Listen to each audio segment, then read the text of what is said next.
UP के CM Yogi Adityanath ने Singapore में राष्ट्रपति थर्मन शनमुगारत्नम से औपचारिक मुलाकात की। दोनों नेताओं के बीच आपसी संबंधों को मजबूत बनाने पर चर्चा हुई।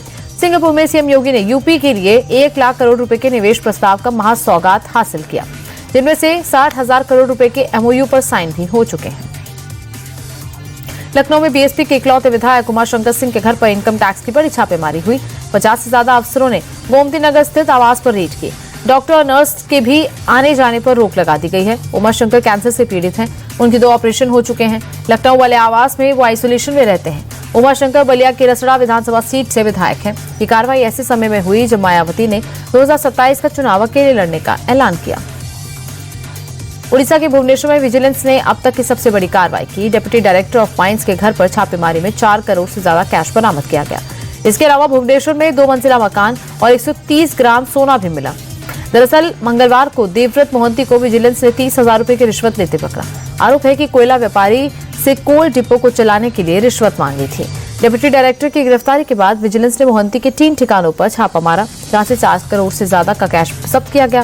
फिलहाल आगे की कार्रवाई की जा रही है। बिहार के बक्सर से सनसनीखेज मामला सामने आया। यहाँ शादी समारोह के बीच आशिक ने दुल्हन को गोली मार दी।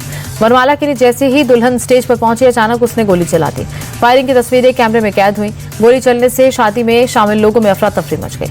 आरोपी का नाम दीन बंधु है, जो पड़ोस में रहता है। ऐसा कहा जा रहा है कि वो युवती की शादी से नाराज था। गोली दुल्हन के पेट में लगी, जिसके बाद उसे इलाज के लिए अस्पताल में भर्ती कराया गया। बिहार के नालंदा में एक मानसिक रूप से बीमार महिला को ग्रामीणों ने बच्चा चोरी की अफवाह के आधार पर पकड़कर पीट दिया। समय रहते घटनास्थल पर पहुंची पुलिस ने महिला को भीड़ से बचाया। दरअसल इन दिनों बच्चा चोरी की अफवाहों को बाजार गर्म है। आए दिन झूठी अफवाह में पिटाई किए जाने का मामला सामने आ रहा है। वहीं नालंदा के एसपी भारत सोनी ने लोगों से अपील की है कि अफवाहों पर ध्यान न दें और कानून को हाथ में न लें। बिहार के भागलपुर में भीषण सड़क हादसे में 4 लोगों की मौत हो गई, 11 अन्य लोग घायल हो गए। हादसा राष्ट्रीय राजमार्ग नंबर 31 पर तब हुई जब एक बेकाबू बस ने एक मैजिक और एक ऑटो को सामने से टक्कर मार दी। टक्कर इतनी जबरदस्त थी कि दोनों छोटी गाड़ियों के परखच्चे उड़ गए। 4 लोगों की मौके पर मौत हो गई, जबकि 11 लोग घायल हो गए। इनमें से 5 की हालत गंभीर बताई जा रही है। कोलकाता के हावड़ा इलाके में सुबह 4 बजे के करीब शफीक खान नाम के युवक के बीच सड़क पर हत्या कर दी गई। युवक के सर और छाती में गोली मारी गई। बताया जा रहा है कि उत्तरी हावड़ा के गोलाबाड़ी में 2 हमलावर आए। एक हमलावर सड़क किनारे खड़े एक युवक के आगे खड़ा था और दूसरा उसके पीछे। अचानक बंदूक निकाली गई और युवक के सर में गोली मार दी गई। दूसरे हमलावर से युवक के सीने में 2 गोली मार दी। युवक के गिरते ही उसकी मौत हो गई और फिर दोनों हमलावर भाग गए। दिल्ली के समयपुर वादी इलाके के चंदन पार्क में महिला और उसके 3 बच्चों की हत्या से सनसनी फैल गई। बताया जा रहा है कि चारों हत्या मृतक महिला के पति ने की। स्थानीय लोगों के मुताबिक उसने अपने पत्नी और 3 बच्चों की धारदार हथियार से गला रेतकर हत्या कर दी। तीनों बच्चों की उम्र 2, 4 और 6 साल है।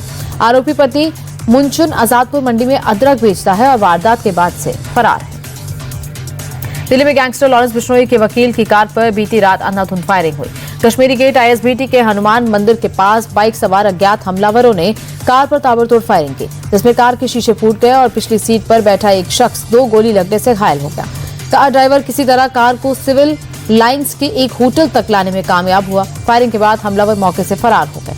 पुलिस सीसीटीवी फुटेज के जरिए हमलावरों की शिनाख्त और तलाश में जुटी है।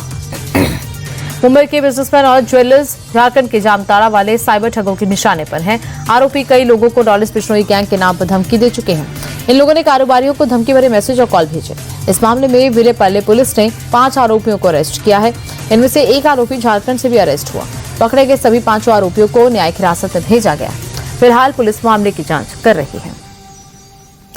महाराष्ट्र की वसई में बच्चों के विवाद में बड़ों का फसाद हो गया। यहां बच्चों के खिलौनों को लेकर शुरू हुआ झगड़ा देखते ही देखते मारपीट में बदल गया। 2 गुटों में पहले धक्का मुक्की हुई, फिर दनादन घूंसे और थप्पड़ बरसने लगे। मारपीट में दोनों ओर से महिलाएं भी शामिल थी, जो एक दूसरे पर ताबड़तोड़ हमला कर रही थी। मारपीट के बीच एक शख्स ने चाकू निकाल दिया और सामने वाले पर जानलेवा अटैक कर दिया। चाकू लगते ही पीड़ित वहीं गिर गया। बाद में उसे इलाज के लिए अस्पताल में भर्ती कराया गया। पंजाब के मोगा में एक बार फिर रफ्तार का कहर देखने को मिला। तेज रफ्तार बोलेरो ने सड़क क्रॉस कर रही एक कार को टक्कर मार दी। टक्कर इतनी भयानक थी कि कंट्रोल से बाहर हुई स्विफ्ट ने मोड़ पर खड़ी दूसरी गाड़ी को भी टक्कर मार दी और इस टक्कर की चपेट में आई कार सड़क किनारे खाई में जा गिरी, जबकि दूसरी कार पूरी तरह से बर्बाद हो गई। गनीमत रही कि इस हादसे में किसी की जान नहीं गई। वहीं हादसे का सीसीटीवी फुटेज भी सामने आया है। पंजाब के गुरदासपुर में पुलिस ने मुठभेड़ में रंजीत सिंह नाम के बदमाश को मार गिराया। रंजीत पर एएसआई और होमगार्ड की हत्या का आरोप है। बताया जा रहा है कि पुलिस आरोपी को पकड़ने गई थी और तभी उसने फायरिंग शुरू कर दी। जवाबी कार्रवाई में रंजीत जख्मी हो गया। उसे इलाज के लिए अस्पताल में भर्ती कराया गया, जहां उसने दम तोड़ दिया। पुलिस ने मंगलवार को इस केस के एक अन्य आरोपी दिलावर सिंह को भी गिरफ्तार कर लिया था।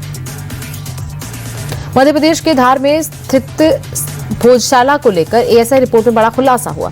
रिपोर्ट में दावा किया गया है कि भोजशाला में मस्जिद का निर्माण मंदिर के बाद में हुआ। रिपोर्ट के मुताबिक पुराने मंदिर के हिस्सों का इस्तेमाल करके मस्जिद बनाई गई है। एमपी हाईकोर्ट की इंदौर खंडपीठ ने रिपोर्ट पक्षकारों को सौंप दी है। 2 हफ्ते के अंदर आपत्तियां, सुझाव और सिफारिशें पेश करने के निर्देश दिए गए हैं। मामले की अगली सुनवाई 16 मार्च को होगी।